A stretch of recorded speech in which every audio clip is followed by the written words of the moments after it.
Hey, Mike, What? do you reckon if we started off in Hong Kong and used telemedicine, we can make it all the way around the world and back to Hong Kong in an hour? Do you know what? I reckon we can, and I've got just the person to help us. Her name is Jessica May. Let's get her on. Yep. Hi, I'm Mike Brampton.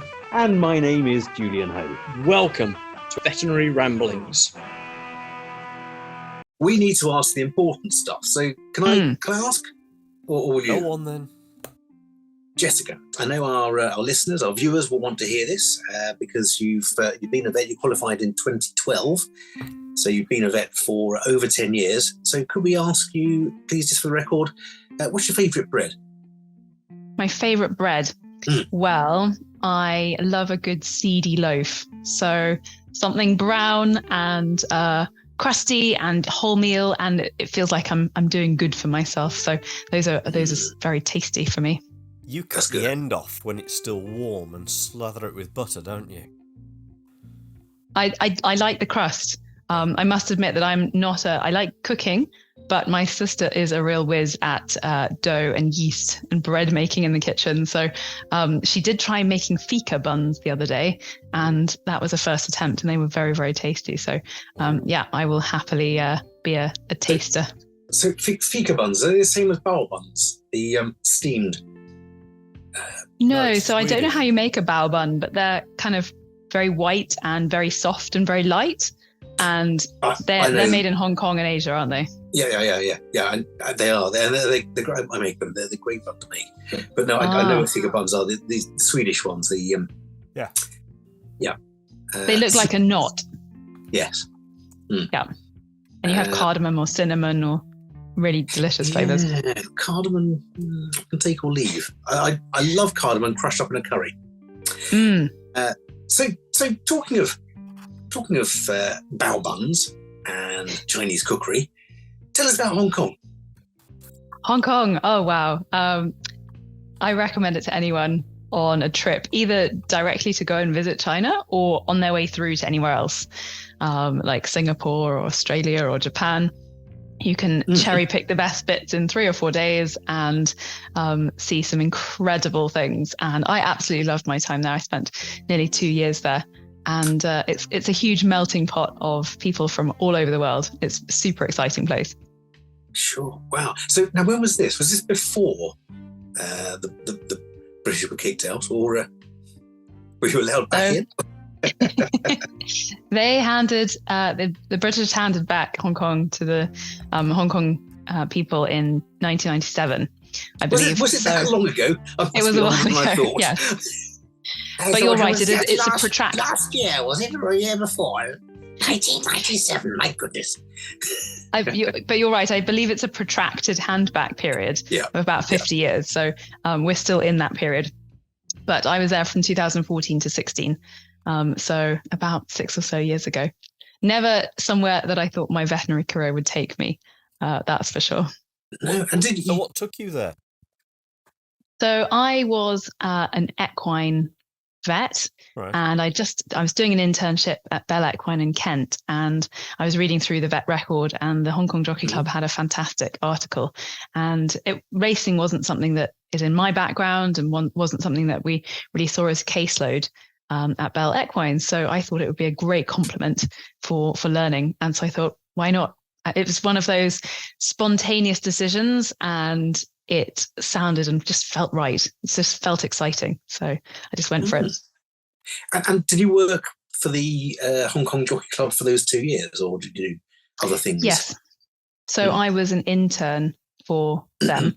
They have an 18-month internship program. And so I went out to do that. And they have a racing team and an equestrian team, or they did when I was there. So the equestrian team look after the riding schools, the private and Jockey Club associated riding schools.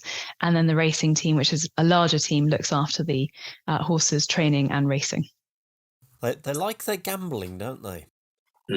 They do, yes. And the Jockey Club controls the football betting as well as the racing betting. So people will come from mainland China in order to bet. And obviously you've got Macau next door to Hong Kong as well. So it's a very popular area for gambling, I believe. Yeah. And are most of their race courses actually, they're not proper grass ones, are they? They're inside on AstroTurf. Is that right? Or what, like velodromes? Velodromes, yeah. Exactly. All angle. Yeah, exactly. Do we call them a hippodrome, maybe? I'm not sure. They did chariot racing in hippodromes, I think. Yeah. But those were on sand, I believe, from ancient Greek and Roman times. But in Hong Kong, they take great pride in being outdoors on grass. And they race most of the year except a short off season in the summer where they're doing grass upholstery. I believe they have 2 different types of grass intermingled and planted, and a huge track team doing development, scientific grass production to make sure the track is absolutely perfect for racing conditions. Wow. Gosh, amazing. You don't think of all that money and technology, do you, going into that side of horse racing? You hear of genetics being a huge thing, and food being a good thing, and the training they do with the horses, but never really thought of the types of grass being a big thing. I think when you've got a huge gambling public who need confidence in order to take part and enjoy their sport, you've got obviously the jockeys and the horses racing, but you've also got the conditions. And in the UK, I think we struggle with the weather to maintain uniform conditions throughout the year and across the same tracks and things like that. Whereas in Hong Kong, you've got, to some extent, more manageable weather. You've got the ability to irrigate. You do have really, really heavy rains, typhoons, etc. But I think it's potentially easier to manage those conditions and make sure that the going is as equal and fair as possible. They have very tight racing in Hong Kong, which makes it really exciting from a handicapping perspective. And so did you take to betting when you were out there? I definitely wouldn't have been allowed to, employed by the Jockey Club. And it's definitely not something that I would be interested in doing in the UK either. I'm one of those kind of people who, if you give me a £5 note and we all go to the races for the day, I'll probably keep it in my pocket, buy a coffee or an ice cream or something like that, rather than gambling. Because the bookies at the end of the day always they don't struggle for business. So I like to win, and I don't think I'd be very good at gambling. So the system is you're locked down as part of the Jockey Club. Are the jockeys allowed to mix, or are they locked down as well? How do you mean mix?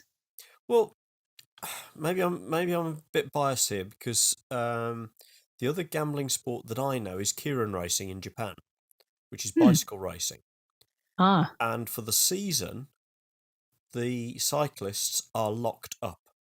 They don't have mobile communications. They don't communicate with anybody outside. At the start of the race, they will declare that I'm going to lead from the front and go for it with 2 laps to go. Or I'm going to sit at the back and attack in the last 200 metres. And then the gambling public will bet on each of the races associated with that. Now, obviously, in the UK, you walk into a local pub in Newmarket, you're going to bump into a jockey somewhere, or a trainer, or the vet, or whoever. So I was just wondering what level of lockdown there is, or regulation there is. So I wasn't aware of any specific rules, because the jockeys and the vets and the stable teams, the trainers, all worked and to some extent socialized together. Right. There were no rules preventing that kind of thing. So there would be stable dinners to bring good luck for the season, to celebrate wins, etc., and everyone would be invited together. Of course, there were race days where we'd go from a social purpose, and we'd go together with colleagues from different areas of the Jockey Club. So as far as I'm aware, that wasn't the case. And we all lived on the racecourse or at the racecourse in buildings which were mingled between vets and trainers. We had an intern flat as well, and jockeys as well. So it was one big community. Okay. Wow. And so why do you no longer work with horses? That's a really good question. So I came back. I know why I don't, because they always hate me and kick me in the head. But That can't be everyone's experience of working with horses. No, not at all. And I mean, I really enjoyed working with horses and worked with some incredible vet teams, some beautiful parts of the world as well. So I finished up working on the Welsh borders, which is home for me originally. And I've always been involved. I've always enjoyed veterinary and business. And to bring the two together, for me, at some point, I feel was going to happen right from back from university time. And I was in practice and I saw the opportunity for telemedicine to enhance what we were doing. So as an equine vet, I was driving about 2,000 to 3,000 miles a month, which felt like a huge amount of time that I could put to better use. Obviously, it was lovely in the summer driving around the green fields and the hills, but actually I felt like I could be using that time better. And one of those ways was a huge list of callbacks or admin to do at the end of the day, which I hadn't got to during the day. And it was clients who probably could have been seen on a yard that day or needed to be seen, clients that needed or could have picked up prescription medication from the clinic earlier that day, people who needed more timely advice. And I thought we weren't meeting their needs in that way very well. So I thought, oh, what's this interesting telemedicine thing?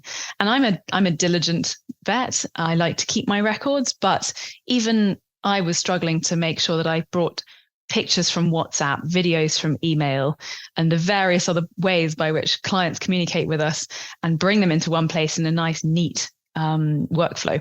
So at that point, I thought, well, this is a great opportunity to go and explore that. So I met FirstVet CEO David Preen at that time, and they were just launching in the UK. And I thought it was a great opportunity to go and just do something completely different. And that's now where I'm staying in vet tech as such. And so tell us a bit about FirstVet.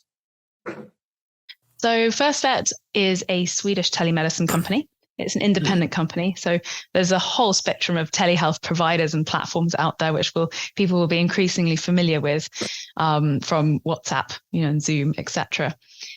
And FirstVet's an independent telemedicine provider working in 7 different countries, originally from Sweden, where there's 90% pet insurance, which is amazing.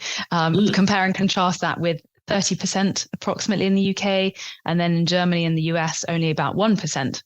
And their model is to provide teleconsults through pet insurance as a free value-added service to owners, pet owners, and have veterinarians working as consultants on the platform to deliver that care, and then obviously channel pets into vets when they need to go and provide advice and triage.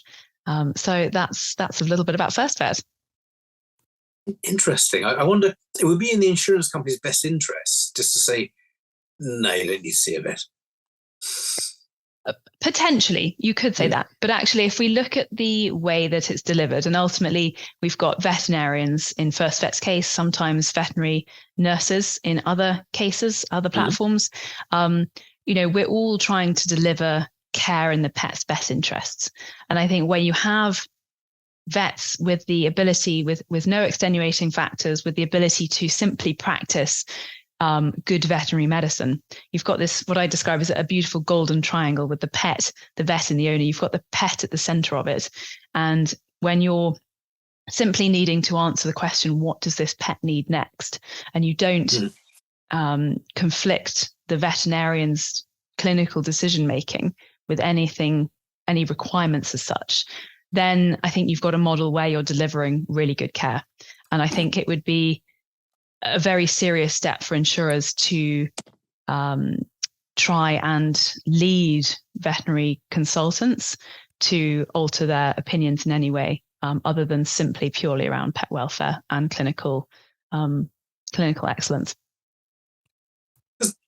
Telemedicine is something that has been going on for decades to certain extents, but really we've only just heard of it since COVID, because we weren't allowed to see our clients. We'd grab the pets from the car shouting, "Go away, you dirty," and drag them into the practice, and then give them a ring to say, "Yeah, we found out the problem. It needs a jab or something." So I'll bring it out, and you bundle 50 quid into an envelope and hand it to me. And that's how telemedicine kind of started working, and then Zoom became a thing, and so we were Zooming our clients. And And some vets love it, some hate it. I'm kind of on the sidelines of it because, as you can see, I feel fairly comfortable Zooming, but I like to feel the pet, and I like to get the non-verbal cues from clients that I think you don't always get from Zoom. So, how do you fill in the gaps, Jessica? Well, it's a very good point, and I definitely don't think telehealth as a way of working is for everyone. But certainly it is a game changer for people who it does suit and who are, I would say, maybe more extroverted characters or people who want to learn or have an interest in learning about technology and new ways of working. So in order to examine a pet, you're not able to be hands-on in this instance. You obviously have to learn new skills in order to help that pet owner get the information that you need to help make the decision. It's also very empowering for a pet owner to learn that kind of thing, and they can then spot things hopefully sooner the next time and seek help earlier in something else happens. So it's definitely not something for everyone, but it is something that I can see in the future as integrated into our pet care chain. And when it's integrated in the right way, it can really add an amazing value. As you said, we've been remote consulting or asynchronously consulting for a long time, even in the form of a written letter on the telephone of old. But it's just evolved. And I think I bundle it into this area of digital care and providing modern pet care. And it's something that owners are familiar with. It's certainly not for all owners either. It's not for all clinical cases. There are definitely areas where we need to learn that it's not appropriate and areas where it is appropriate. Human health can give us some really interesting examples and cases to follow. And I'm really excited to see that here in Orlando at VMX, it's no longer a niche topic or a topic that's not talked about or very binary. Do we do telemedicine or not? There's lots of interesting discussions going on. For example, veterinary dermatology workshop and other roundtables and discussions where we look at the nuances of how we best integrate it safely and effectively. So it's very exciting. Are there any good or bad examples you can give us from this? Because Julian's got millions of stories from Mrs. Jones bringing Tricky Woo in and bit him on the leg and etc. etc. Telemedicine, you're just sitting there behind a camera. Yeah, how do you get your anecdotes? Yeah. How's the James Herriot of the future going to write his memoirs? Yeah. Well, there are always interesting cases. We see in telehealth a lot of vomiting and diarrhea cases. So that's obviously worthwhile sitting at the other end of a camera for. Yes. Yeah. Lots of pictures and luckily no cleaning to do. Right. But I would say one of my favorite aspects is that owners are extremely familiar with this way of communicating, and they quite frequently, or not infrequently, drop their guard or they're super relaxed. And one thing that I have seen in the past, in my experience, is owners who don't always have enough clothes on for their consultation. Which is always a little bit of a shock, day or night. And for the vets, I feel sorry for them when it happens to them. But a client might be calling a vet for advice, just like they would call NHS 111 in the middle of the night. They're in bed and, they may be not fully dressed. But when they connect with their vet, they probably forget that because they're worried about their pet. They want their question answered. And so they don't forget that they're not wearing shorts. So I always said to the vets, just gently ask the owner to pop some clothes on before you continue the consultation. You can just gently avert your gaze if you don't find it, good to keep eye contact. And we did have also one vet who an owner took them to the loo on the video call with them. And I don't think you'd even do that with your doctor. So it's an unfortunate I don't part do that of with it. my wife. I don't really understand why it happens, but it's quite amusing. I can just see this. I can just see this. So working through the notes here, I can see that Billy is no longer entire. And looking at the screen, Mr. Jones, I can see that you still are. Yes. Put those two away, please. Yeah. Oh, jeez. No, that needs to go to your doctor. Yeah. While you're here. What is it? So have you had any particular success stories doing this then, Jessica? I would say there was one particular case I remember that springs to mind, and it's one where we actually had to, as a community, we were great at sharing experiences. So this is a new way of working for everyone. We've all got to learn how to do it correctly and safely. And I think that sharing is super important. So this is actually a case where we had to seek RSPCA guidance and speak to the Royal College and make sure that we were going about things in the right way, because we often came against circumstances where it was novel and therefore we had to figure it out in the right way as we went, and right protocols type approach or guidelines. So this was a case where the owner had a young cat with a fracture, and they had sought medical advice in a clinic. A fracture of a hind limb had been diagnosed, but then they'd taken the cat home to consider the options. And we saw that the owner had subsequently purchased pet insurance, and we had therefore details. But the difficulty online is obviously you haven't got the animal, the owner there in person. You don't have a physical address necessarily. And so you can't, if you lose that confidence of the owner, they could disappear and then the animal wouldn't necessarily get the guidance and support and care that you can provide. So we contacted the necessary organizations for advice and guidance to try and make sure this cat got back into a clinic. And we did manage to follow up with the physical clinic that had done the initial x-rays. We managed to make sure that they were able to follow up with the owner and that everyone understood and tried to help to get that owner into the practice, which they did eventually present to another clinic. And by which time I believe the fracture had stabilized itself. But this was a really challenging situation for the consulting vet to be in, because you feel quite powerless from a distance to be able to do anything. You can't administer pain relief. You can't, keep the owner in the consult room and go through the requirements for, urgent intervention. And you don't want to lose that client to follow up in some physical sense. So we worked very closely together. We made sure we had a very timely follow up. And ultimately that pet did get back into a vet, but, not soon enough. So there's probably some future learnings there, but that was an interesting case that definitely will stick with me. Yeah, it's awful, isn't it? That I guess even when you see a client, you aren't sure whether they're going to take your advice. But when you aren't actually seeing them, you're one more step removed. Now, we had our investigators when we were looking into your background. That sounded more frightening than it actually is. Our producer told us. I'm concerned. I'm quite worried now. Now, we were told there was a story about a chameleon that didn't have a particularly good outcome, but it was a nice story nevertheless. Is that? Yes. You've got very good, thorough researchers.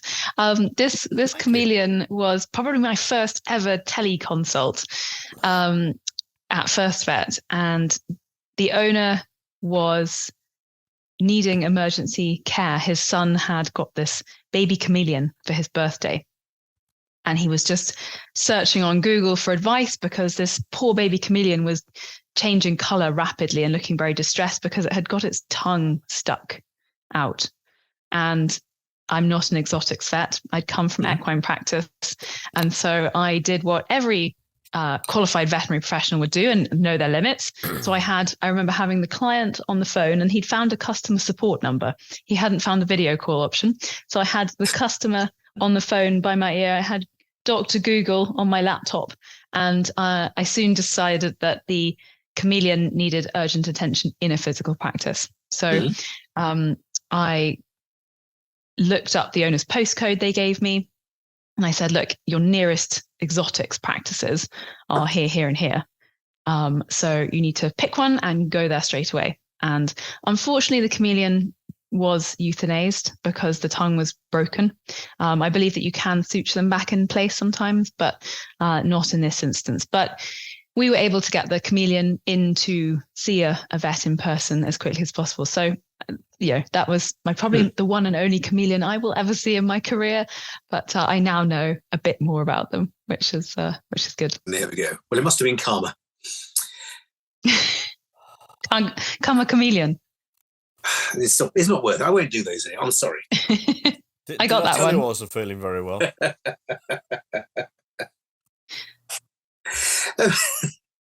Now we're going to get on to some other aspects of your life in a moment.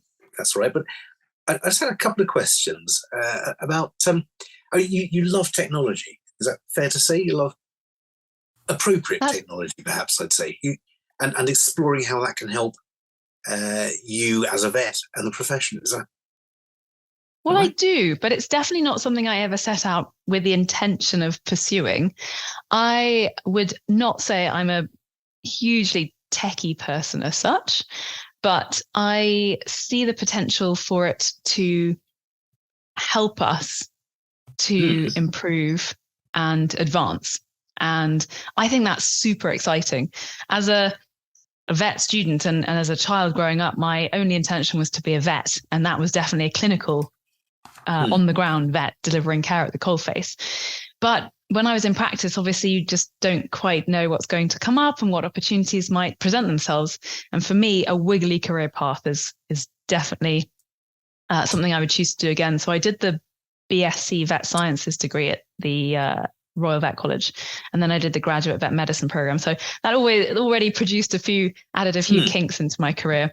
But I think that technology is super exciting, and I certainly enjoy learning a little bit more. I'm certainly not going to be anywhere near a coder or anything like that, but I enjoy bridging the gap between veterinary clinical care and the tech world and translating that. And I think it's a really important piece that I always say to businesses or startups that maybe don't have a veterinary influence within the business structure, that in order to integrate these types of really cool technologies, we have to translate that into our area.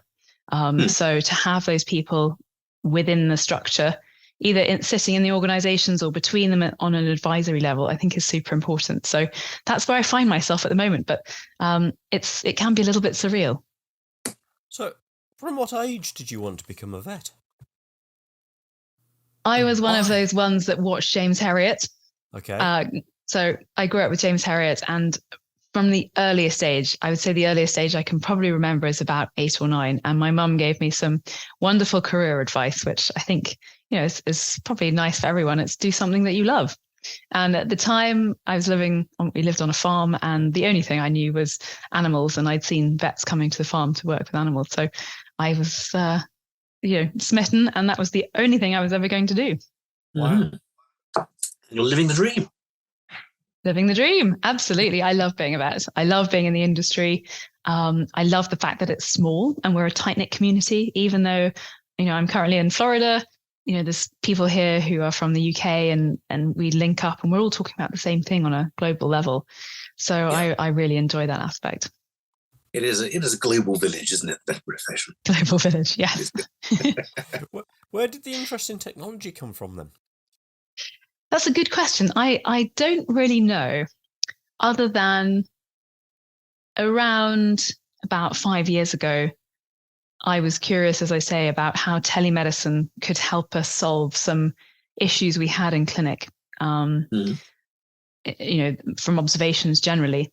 So I think that's where it grew from. It's the opportunity to help us solve problems and to create a sustainable vet profession for the future. We're very familiar with the challenges that we're currently facing. So them are the same here in the US. And I think if we can leverage new ways of working, flexible working, for example, technology, then we bring it all together. And it's complex, it's challenging. It's certainly, there's not one solution that's going to solve all these problems, but working together and embracing new ways of working is certainly going to get us a good way in the right direction, I think. So you mentioned sustainable. Are you thinking of the individual vets being sustainable from a mental health and compassion fatigue point of view? Or are you thinking of the antimicrobials being sustainable, or the environment being sustainable, or all of that and more? I mean, there are definitely people who are working at different facets of sustainability. And I know it's a buzzword, but I think for me, it's about having colleagues who feel able and want to stay in the profession on a long-term basis. We know we lose a lot of colleagues from the profession early on. And I think that if we make our ways of working easier, for example, not following a day with a night shift and then another day shift and doing the weekend, small example, but if we can start improving that and reducing burnout, improving mental health, then for me, that is sustainability in terms of veterinary workforce. We want to make sure it's a long career path for people in whatever shape or form they want to take it. Because it has changed as a profession in the 25 years I've been qualified. It must have changed in the time you've been qualified also. For the better or for the worse? Oh, that's a good question. I'm old enough to have perhaps a different view. Yeah, you're just old and jaundiced, that's all. Don't bring up the jaundice. I don't drink that much. It depends what Zoom filter that you've got on, or your ambient environmental lighting. I've changed it to pink from yellow. Excellent. But no, going back to the question of, I can't remember the question. Better or worse? For better or for worse? Obviously, we've got some significant challenges, which are a pattern that is seemingly in a negative direction. But I think that we have the ability as well to build on our experience from COVID, where we had to work differently. We had to use new tools. We have a responsibility to pay that forward. And we're at a real crossroads in so many ways in terms of making a difference and making a change to how we work so that we can change these trends and switch them to be positive. But I think if you look at things as a whole, we've got some amazing people doing amazing things in our industry and making a huge difference already. So I'm personally very excited. And from my experience over the last 10 years, I think we've definitely taken steps forward in some ways in the right direction. Mm-hmm. I was only speaking in a curmudgeonly sort of way, actually, when I said that I detected there are worse things. Nothing can ever really be worse. It's always a progression, isn't it? And we can't change the ultimate direction that progression is going to take until we determine our endpoint for it, if we have a desired endpoint. And so I was chatting with Mike earlier, just before we started the Zoom, about, did we envisage universities of the future being so tech and Zoom or whatever comes after Zoom oriented that already students don't always go to the lectures? How about a work from home veterinary course? Haptic training? Do we need a real animal? Could that be a thing of the future? I think it's definitely got potential, but we shouldn't think that we can replace everything in person with virtual, because you just can't. People interaction. That's why there's 26,000 people here at the VMX conference in Florida, because it is that in-person connection, whether it's just the downtime chitter chatter or whether it's learning, sharing experiences. You have to get hands-on with things. So, digital tools can't replace in-person care. They never will. We're never going to be able to do a virtual vaccine, for example, or deliver chemotherapy remotely. These are really, really essential aspects of delivering care. So potentially there'll be some more hybrid studying. I think that has been a thing for a long time, for sure. Back in 2005 to 2012, we were already recording all our lectures and accessing them online. So students were accessing remote studying then. We they reduced the curriculum down at the Royal Vet College, as I remember, to do fewer lectures, more self-study, more self-directed learning and group work, and more hands-on. So I think it's been changing for a while, and I'm sure it will change more in the future, but we can't miss out that in-person bit for sure. I think you're absolutely right. Although I think we might well have remote chemotherapy at some stage. After all, we have remote diabetic therapy, don't we? We have insulin injectors which stick onto your arm and or respond to changes in blood glucose. So I think it could all come quite soon. What are your thoughts on the last changes in veterinary practice in your lifetime? I love it. All of it. Always good. It's very positive. I feel very good about the profession. No, hold on, wait. Just like Boris Johnson, then. It's very, very positive stuff. It's really sustainable way.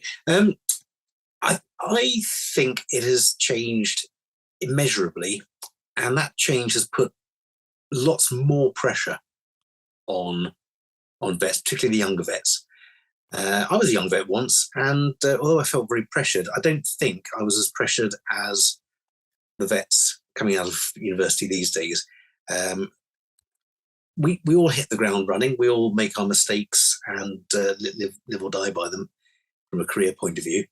But actually, the client expectations, the patient needs are so much higher now than they were 25 years ago, when a busy night on call meant you hospitalised 4 or 5 cases, put them on a drip and gave them a shot of something, and went back to check them the next morning. Now, that was wrong. It was right at the time. That was what was done. It was the acceptable level of care. These days, you are completely in the wrong if you don't do a full workup, including ultrasound, x-rays, full bloods, and possibly even biopsies at midnight.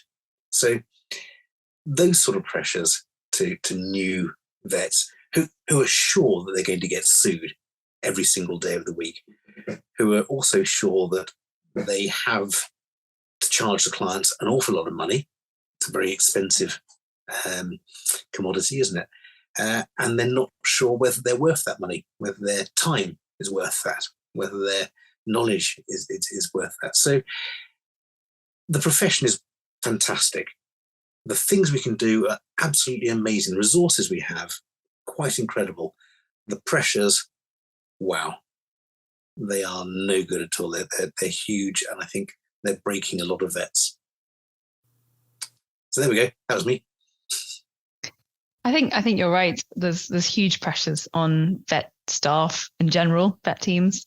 Yeah, sorry, when I say vets, I mean the whole vet-led team. Yeah, absolutely. Something that's a real topic of conversation here in the States at the moment is accessibility of veterinary care. So reducing costs, location and geographical distances. It's really important that, we often say that the term gold standard is not helpful, and how we define adequate care, so that everybody across communities have access to pet care, because the Habry project, habry.org, the human animal bond research is fascinating in terms of pet ownership, increasingly important, as we've all seen in the last few years, and how it's not just a privilege to own a pet, but people need pets for so many reasons in their lives. And so if we can improve accessibility of veterinary care whilst maintaining standards and sustainable vet teams, then I think that is where we need to focus our attention for the future. I think you're right, because the practices, and it's not just corporates, the individual practices as well, recognise that there's money that can be made, and rightly so. But actually, I think there's becoming an increasing divide between those who can afford veterinary care and those that can't, but who aren't necessarily so impoverished to benefit from the PDSA or the Blue Cross or the RSPCA. So, but don't get me wrong. I don't think we should be all working for free. This is not a race to the bottom. No. We very much need to improve our financial models in practice. That is essential. But the accessibility piece is really key. I think it is. Mike, what are you up to, old pal? Me? Yes. Oh, well, we're learning a lot, but I thought it'd be really nice if we could condense some of that learning into... Condense it? What do you mean, into a shorter time? Into a really short time to help our regular listeners and to, I was hoping that Jessica, might be prepared for that to join us. Of course. To condense it into sort of a minute or so. Yeah, that's exactly what I was thinking. Just a minute. Well, not just a minute. I believe that name's been taken by another podcast. Yeah, just a minute but it's that sort of concept. We call it 60-second CPD, Jessica. Have you come across it? I have heard, and I've also watched a few of your esteemed previous guests imparting their wisdom, and I'm not sure that professional development should continue on my theme, but I will maybe share some interesting tips and tricks for the listeners, and hopefully it's helpful. Okay, Great. so you're up for this here? Absolutely, yes. Fantastic. Let's give it a go. So what would you like to do on your 60-second CPD then, Jessica? So I would like to share 3 tips and tricks about how to make the most of teleconsultations. Right. Okay. Okay, So, great. 60-second CPD, Jessica May talking about 3 tips to maximise your telemedicine. You can see the clock there. Let's start now. Let's go. So how do we set ourselves up to create a modern pet care ecosystem and meet the needs of our profession? And telehealth definitely can help with this. So first of all, we set ourselves up for success. We find a champion in the veterinary practice who can lead this project. We find our own room with a stable internet connection, dedicated equipment so you can't be interrupted for questions and prescriptions or consults on the side. Towards the end of a consult, in wrapping up, human medicine has done some really interesting research in asking the question, anything else versus something else. And of course, something else is a much more open, inviting question where we might pick up some more information or questions from the owner and be able to solve more problems. And finally, telehealth is a great feedback and learning opportunity where we can record our consults, difficult, challenging ones or really good ones, reflect back, just like teachers assess each other in the classroom, and learn from those, whether we're new grads, the nursing team, or seasoned professionals. And those are my 3 tips. Wow. That's Brilliant. fantastic. Perfect. Absolutely perfect. It probably wouldn't surprise you to know that we record stuff as well, but we never listen back.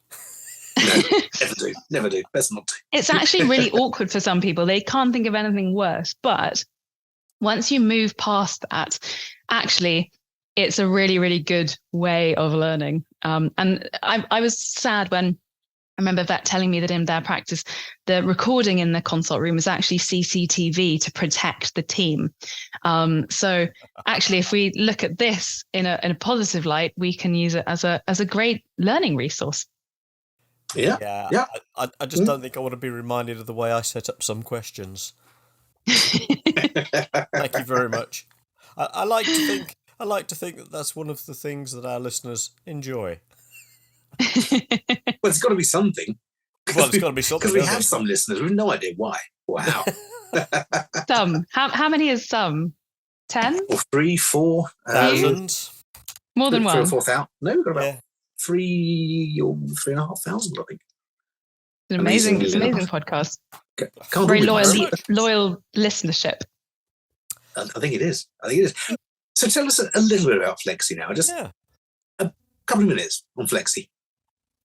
So I think Flexi really came out of a personal need for both Sylvia and I a number of years ago. We're both equine practitioners by background, and we got together, I think it was on the phone to begin with, and we were both discussing careers and how our careers were fitting together with life. And we both discovered that we needed this thing called flexible working. Shock horror. And then we took the conversation wider and chatted to friends and colleagues and went to the Vet Stego Diversify conference, their first conference in London in person. And we found that this was a really general need. There wasn't any specific group that needed it more than others. Everyone wanted it, but were finding it difficult to achieve. And so since then, we have tried to raise awareness of flexible working and understanding of flexible working as a foundation. And now, of course, we've got the BVA talking about it. We've got a partnership with XL Vets, which is exciting, and helping vets and vet teams to integrate flexible working in practices that's sustainable. We can do it in the right way. It's fair. And it can really help us to move forward. So that's really what Flexi aims to do in providing tools, digital tools, whether it's managing complex rotas or just understanding where baseline 0 is in order to progress, and all the way through to consultancy. This is a strong area for HR in terms of how they can facilitate flexible working. Informal flexible working or formal flexible working. It's actually a statutory right after 26 weeks of employment for employees to be able to request it. And rather than just say no or panic at that point, we need to help practices to understand how to go about addressing it and integrating it, implementing it. And most of the practices we've talked to so far are, it's saying it's a work in progress. It's a constant challenge. It's something we've done over the last few years of the practice, stemming from the time that we had one of our vets went off on maternity leave and came back and said that she didn't feel she could work full time. And both the practice manager and myself thought, well, actually, she's too valuable to lose. We need her. How can we fit her in? We thought, well, actually, all we need to do is get another vet to take over the bits that she doesn't do. And we now have... well, out of the 9 vets, only 3 are full-time. Right. So, and then there's every reason to suspect those 3 will go flexi time at some stage in the future when it suits them to. But actually, I think it works very well. We managed to fit the rota around to I think, please everyone. And what they get You're clearly doing an amazing job. I said, I think. But it is a work in progress, and I'd be lying if I said that there weren't times we were overstaffed and there weren't times we were understaffed. But what we have recognised is that actually it's the only way it's going to work for the practice in the future.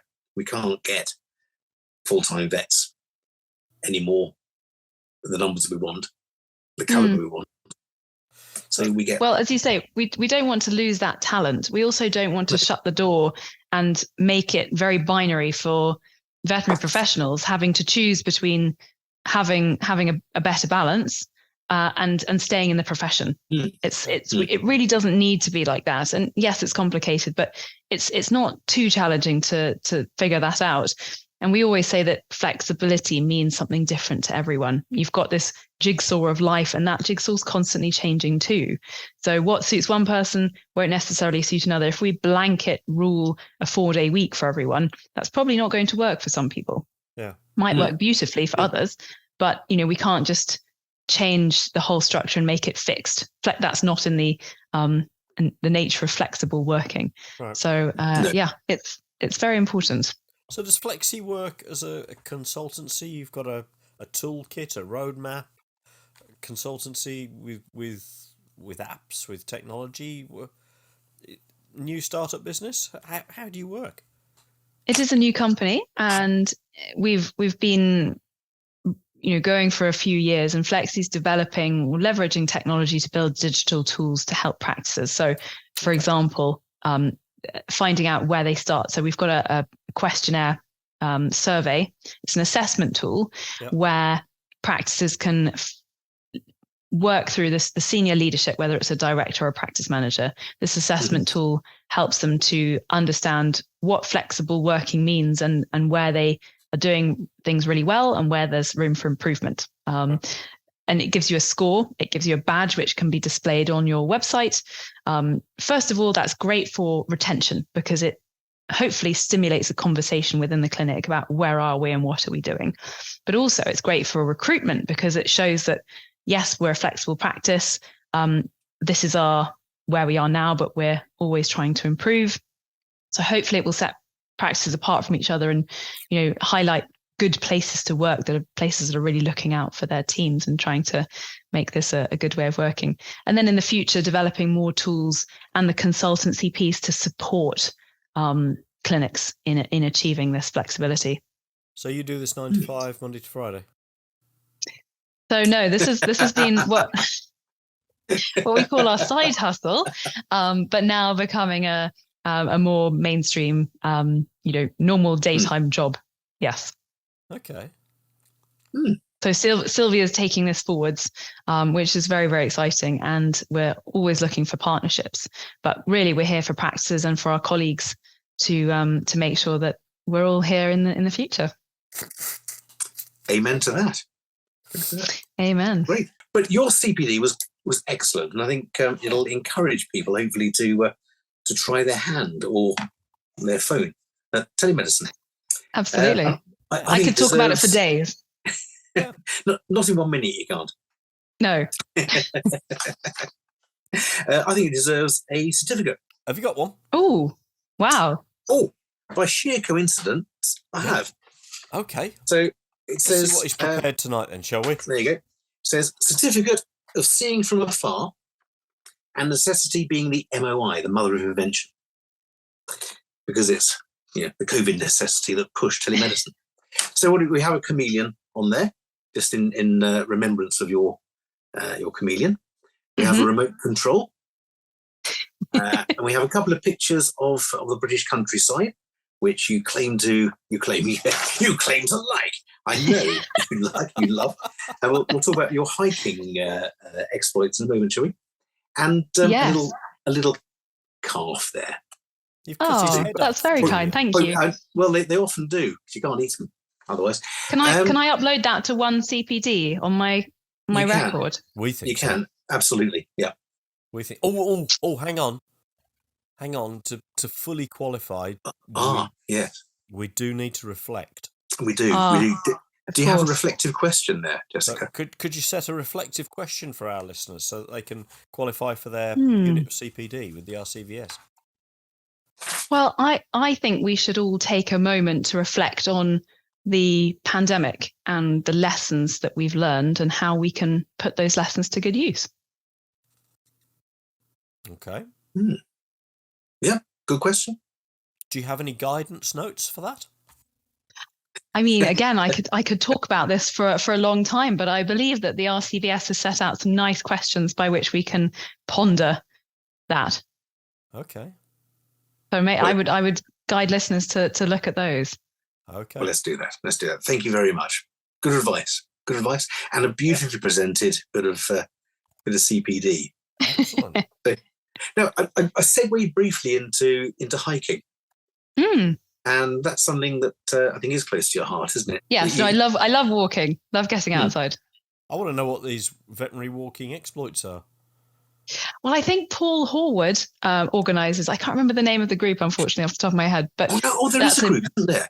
Very popular group. There is a group. Yes. Veterinary walking. I'm hoping to join them, but I haven't managed to yet. Yeah, but you have joined Veterinary Ramblings. I have joined Veterinary Ramblings, of course. And that was kind of the segue I was looking for, because obviously we've come into a few areas of mental health improvement here. I was kind of hoping you'd follow that and say, well, clearly I do enjoy hiking and a nice ramble to help my mental health. But never mind. I've completely missed your link. Fine. It doesn't matter. It was a pretty far-fetched link. But I do enjoy a good ramble. You do. And I guess you grew up on a farm, and so you've always had a love for the country? Very much, yes. I was a child who would go outside and be outside all day climbing trees. So going for a walk in the hills on the Welsh borders, or I have very fond memories of walking with a vet colleague and friend, Vicky Wise. We went on our lambing placement during vet school in a lovely village called Tawyn, with a veterinary family, Maggie and Hugh Williams. And we spent glorious 3 weeks in unexpected sunshine on the Welsh coast. And I remember reading about that in the paper. What, the sunshine? Yeah, the sunshine of the Welsh coast for a week. Yeah. Once upon a time. Back now. Many years. 12 or so years back, was it? 12, 13? It was a while ago. Yeah. Exactly. You remember the time. But we had a lovely day walking during the week on the hills, and it was just blissful. You just couldn't have been happier with ewes lambing on the fields below, with fresh air and sunshine. I think we had fish and chips in the evening on the beach, and then went back to the lambing shed. Oh, wonderful. I used to love lambing. I like lamb. No, lambing. Especially with mince. Well, you had to ruin it, didn't you, Mike? There we were, being all nostalgic about our lambing days, and you have to, mind you, bit of mint sauce, eh? Yeah. Yeah. Very tasty. Yeah, you're not wrong there. Yeah. I got arrested for sheep worrying once. That's why they won't allow you back in Australia, isn't it? Yeah. I was just walking through a field of sheep and lambs going, mint sauce, mint sauce, mint sauce. They all ran a mile. I'm not surprised. They probably ran over a wall or through a hedge or escaped somewhere. Probably. Most people seem to do that. They do. One of my favourite things last year, I think it was Clarkson's farm and his ability to drive sheep with the drone over walls and everywhere where they weren't supposed to go. I think the drone even woofed through the speakers at the sheep. I think it did, didn't it? I love Caleb. He makes it for Fantastic. me. Clarkson, you rat. He gives very good feedback, very direct feedback. He does. I think we all need a Caleb in our lives, do we? Absolutely. Actually, he needs his own show. There's not a Caleb at all, but I suddenly realised you know a friend of mine, Wolfgang Doon. Yes, I do. And hang on. What? A friend of yours. A friend of both of ours, then, Mike. Yeah, a friend of both of ours. Yeah. Be my friend for longer. Anyway, so now Wolfgang's one of the founding members, I believe, of the Virtual Veterinary Care Association, or have I got that wrong? Is he just a hanger-on? No, not at all. And yes, he is. So at the end of last year, we founded the Virtual Veterinary Care Association European affiliate. And for those of you who don't know the VVCA, they're a European telehealth focused organization set up about 3 years ago. And we thought that it'd be really helpful. They've got a Canadian chapter. It'd be really helpful if we, helped with a global conversation. So I met Wolfgang originally at FirstVet. He describes himself as a digital nomad. So, he's in a new country every week, which is very exciting. Yeah. Whenever I speak to him, I'm never quite sure what country he's phoning from. Whenever he dials in online, he's in a different country, which is, it's great to see. And so he is one of the small group of the working party that we've got to set up this organization. So does the organization have a president? I don't think we have a president, but I'm leading or chairing the group at the moment, and there are a few of us who are all passionate about digital care in general, not just telehealth, but digital care and how we can use it and help everyone to adopt it. That's excellent. Right. Is there a special chairperson's special hat? I hope maybe one day we can purchase one. Maybe one of those big Mexican hats, or one of the horned hats that Wolfgang wore in his year as president of the WSAVA, or for like a Viking hat with horn. Yeah, amazing. Well, I thought he hasn't told me about that. It was more like a First World War German hat with a spike on it, wasn't it? As I recall, It was something quite amazing, wasn't it? Or whatever it was. We couldn't stop giggling when he showed it to us. I wonder where you get one of those. Yeah. So that's for the Europeans. There's a Canadian chapter. Is there an American chapter? Because half of our listeners are in America. So the association was founded in America. Right. Okay. So they are an American association, the VVCA, vvca.org. Right. And I thought that it would be great to get Europe involved in the conversation, not just the UK, because we're all talking about the same thing and we can all learn from each other. So I think it's a great opportunity to all collaborate and have a great conversation. Excellent. So So actually, you could then phone anyone as a client. You could phone anyone in the world at a convenient time for them to answer. There would be no more out of hours calls. So my experience in the UK is actually fantastic in terms of managing time zones. Right. So you could have in the UK, that is, an Australian-based vet doing your UK night duties during their daytime. So we know that night work has health challenges, especially long term. But if people are not needing to work necessarily at night so much, you can do the online shift in that way, which I think is great. Going back to your point of owners being able to call anyone, I mean, they could call a family member in a different country who would potentially be able to give them some veterinary advice if they were a vet professional. But you do need to practice and be licensed in that jurisdiction. So in the UK, you have to be RCVS registered. In the States, obviously, they've got different state licensing, but you need to have the state license in order to practice in that state. So, yeah, there are a few restrictions. Do you see that changing in the future? Do you see a globally recognised veterinary qualification? I mean, we definitely have qualifications which are broadly recognised, i.e., as a UK vet, you can practice in many, many different countries, which is fantastic without further qualifications. But we do need a regulator. You do need to be accountable under certain law and professional regulation. And I'm not sure that on a global level, that would be very easy to reach. Those of you who know the telehealth landscape in the States, it's individually state regulated as well as general practicing licensing. Right. So you have to, it's much more detailed compared to just the UK, where we obviously just have one regulator, which makes things super simple. But we have to be aware of that. So I think on a global level, we could all aim for world peace. But I don't think we're going to have world veterinary consulting.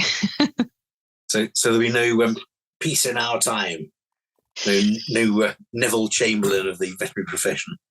Well, I hope there'll be peace in our time, but veterinary profession consulting, I think we'll just have our own country licensing and keep things simple for now. Hang on. So there's a number of things you've mentioned here that are great opportunities. First off, I don't know whether we really saw into the future when we invented Greenwich Mean Time, which gave us the privileged position of sitting in the middle, meaning that Australia's up, they're going to bed, we're in the middle of our day, America's just waking up, etc., which gives access to 24-hour medical care for the UK via telemedicine. But what is wrong with a UK vet, Julian, going and living in the mountains of Colorado and providing telemedicine services for your colleagues back in the UK? Under the auspices of the RCVS? Or heading off down under, living on Bondi Beach and providing said same services for the UK veterinary profession. It's an amazing opportunity. It brings uber flexibility to the way we're working. Yeah, let's go. I'll go to Oz. You go to Colorado. I don't really fancy Colorado. There are those beetles there that eat potato plants. Oh, fair enough. Sounds itchy. Yeah, I don't have to Death Valley. The only problem is there's no internet connection there. That could be an issue. You do need internet. And of course, it's in Nevada. It's not in Colorado. Right. Well, I always say that if you're going abroad, obviously we should never work on holiday. We need time out.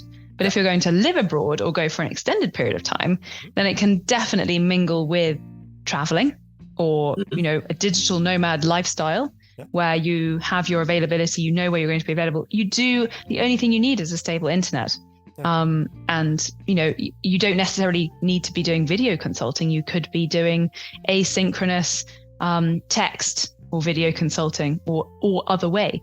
So it really does widen the scope. It's very exciting. Yes. Yeah. There you go. Work from home in, as you say, Colorado, Nevada. Yes, WFC. I told you I'd come up with some stupid things. That's a brilliant idea. That's a great Let's do it. idea. Let's do it. Let's People write- are already doing it. Who do you write a letter to? Go on, how do we do it? I think you just book a flight, a one-way flight, and grab your passport. So where would you go? Ooh, good question. I think I would go all over, but I think I'd probably start back in Asia somewhere, because although I was over there in Hong Kong, I didn't do as much traveling as I wanted to. So I'd probably branch out and go and do a bit more traveling over there. How about you? I think Malaysia. Well, that's brilliant. I'll tell you, one thing I do like about this is the circular nature of this evening. Well, we started in Hong Kong. Yeah. And you said that if you were going to practice telemedicine and were going to move anywhere, you'd go back to Asia. So we've rambled. We've done a there and back, haven't we? Or was it a circular? We've done a circular, I think. We have indeed. In any case, we haven't ended up somewhere needing a bus back home, have we? Which is always nice. Absolutely. Yes. Absolutely. So on that note, if I may, I'd like to say, Jessica May, thank you very much indeed for sharing the information on telemedicine and bringing us up to date. And if you've enjoyed, don't forget to like and subscribe, because it really does help. So on that note, Jessica May, thank you very much indeed. I'll raise a glass to you. May your dog go with you. Thank you very much. May your dog go with you. May your dog go with you. Thank you for having me.